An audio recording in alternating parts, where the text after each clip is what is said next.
having a bigger purpose, quote unquote, pull the validation away from people a little bit. It does. Why does it do that? Because people feel like if they got the right Rolex watch or the right mansion or the right Lambo, but you have more fun than them, then it negates how good their quote unquote material setup is. Does that make sense anymore? So it levels the playing field. Okay? What you want to be thinking about is, how do I properly integrate that lifestyle into my business? Few different things to consider. What kind of business ROI can you get from your lifestyle? Everybody say business ROI. Business ROI. Okay, how can I fill my lifestyle and this adds to my business? How can I drive deals, clients through my business? How can I just one metric in life? What metric gets oversimplified? Or what's a metric we don't think about? Flow state. Everybody say flow state. Flow state. Flow state is a metric you got to add to your life the same way you add money as a metric to your life. Because your lifestyle produces flow state. Your business can also produce a certain type of flow state, but it made me hella logical. Any entrepreneurs get hella logical through your business, through the process of your business? Is part of that worth it? Of course, yeah, you get money, you get freedom. And no matter how good your business is, oh, I can love building this product or service, or I'm creative with it, there's gonna be boring shit you gotta do. You gotta build teams, you gotta build systems, you gotta hold people accountable, you gotta just do regular boring, you gotta wear multiple hats in the beginning during the startup phase. When you're scaling, it's chaotic, it's boring at times. Any entrepreneur who says it's 100% fun is lying to you. There's always shit we gotta do that's boring.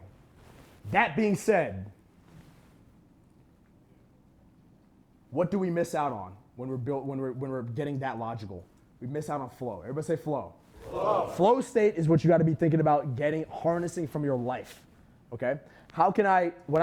Isn't it interesting how your RES, your selective focus, it's changing depending on what kind of flow states you tap into.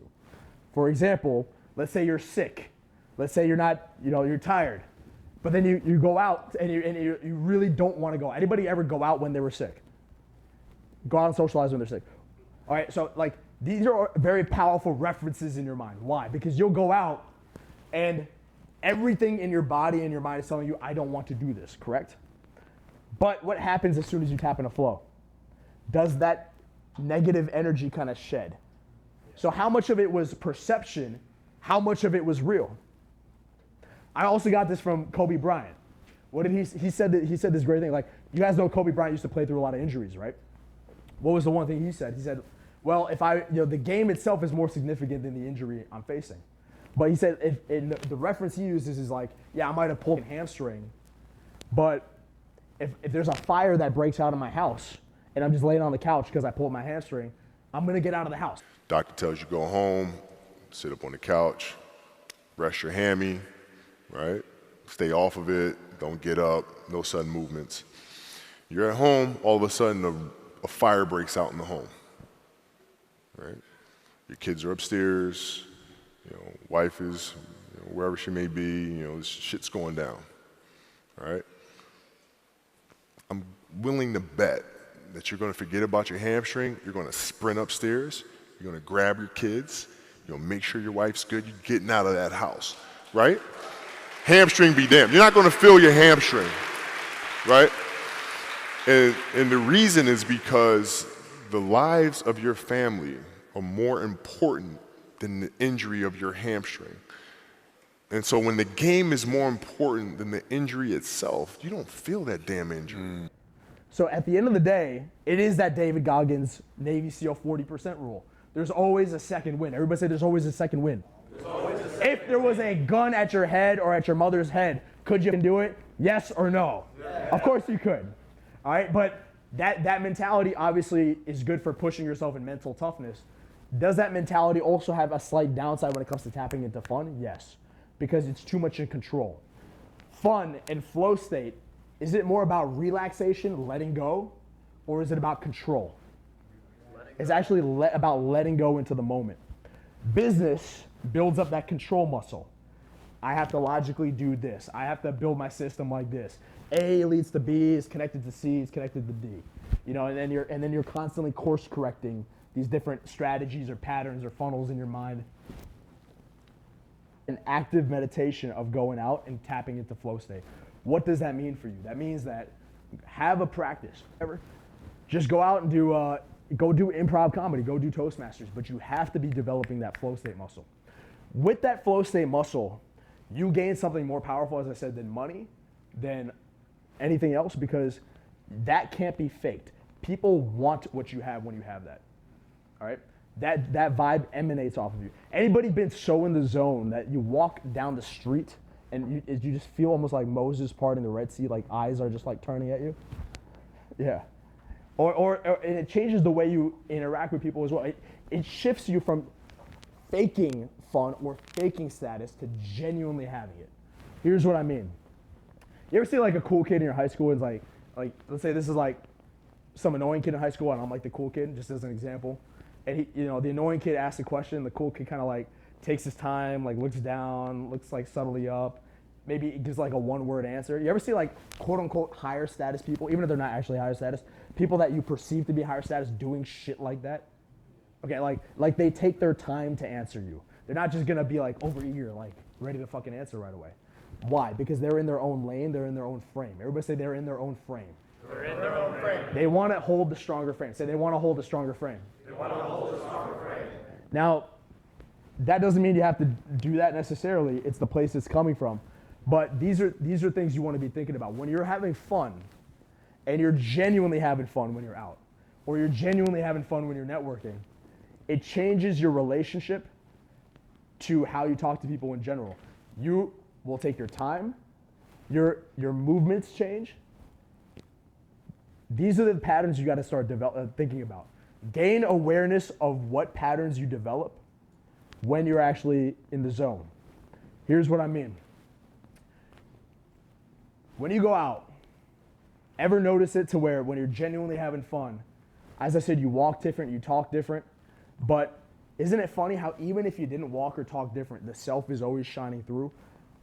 Like, you cannot say anything and people will still react the way you almost want them to react. Where does that come from? What do you think that is? But let's say you're not even like, let's say you're just completely and utterly like still. You're not even doing anything. Why is who you're being such an important paradigm? Energy, presence, but what else? Why can't that be faked, is what I'm trying to ask. Because, okay, we have students all the time who can't project their voice. You tell them project your voice. But then the coach is talking even like normally, and people at the back of the room can hear him. Why can the student who projects his voice not energetically cut through to the back of the room compared to the instructor who speaks normally? Just say trying to control for beta males not get killed. Okay, it's that for sure. He's right. He's right. What else? They're in the mid state. Huh? State. It's state, what else? At the end of the day, the self is always shining through. Everybody say the self is always shining through. Self is always shining through. When you reach that point where there's no, you gotta understand, there's a cleaner style of communication that comes with people who are quote unquote higher status or just better with communication. Here's what I mean. Their attention naturally goes more onto the words. Remember law of state transfer. If your attention goes onto the words, will people pay attention to your words? Yes. You ever see it to where we can talk about anything, but it's, even if we talk about like give me any topic at all. Spaghetti. But like spaghetti, the thing about spaghetti is this, because the red stuff in spaghetti is what we call blood. Everybody say blood. Blood. But when you drink the blood of a pig, it doesn't taste as good as when you drink the blood of a cow. Write that down. Put bloody cow onto your spaghetti. But why do we put bloody cow onto the spaghetti? Beef. Everybody say beef. Beef. So it's important because that adds a nice flavor to it. But you can't eat that in a Hindu country. You just can't. Because they don't like cow. You guys understand? Yes or no? Yes. Okay, cool. So the point I'm trying to say is that like, what is it about, so I'm talking nonsense, right? What is it about being able to say something that's nonsensical with the subcommunication of something that you're just certain about? What's the core of it? The core of it is that there's just this energy that in me or in you that has to just believe 100% in what you're saying. That's the core of it. Everybody say 100% self-belief. 100% so then that energy kind of comes out, and then I could put spaghetti with cow blood on it, and something that actually logically makes sense or whatever, but it's just the energy at the end of the day that you're hearing. Because I believe in that energy. Now, I believe in what I'm actually trying to say. People will, the average person who's trying to communicate with you, or the average person who's trying to go out and apply this shit, are they more stuck in their head?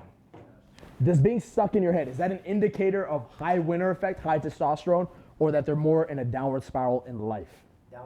Downward spiral in life. So these things can't be faked at the end of the day. Higher winner effect means higher dopamine, higher testosterone, better and cleaner energy. More self-belief behind what you're saying, more conviction. And it sub-communicates all these different things about you.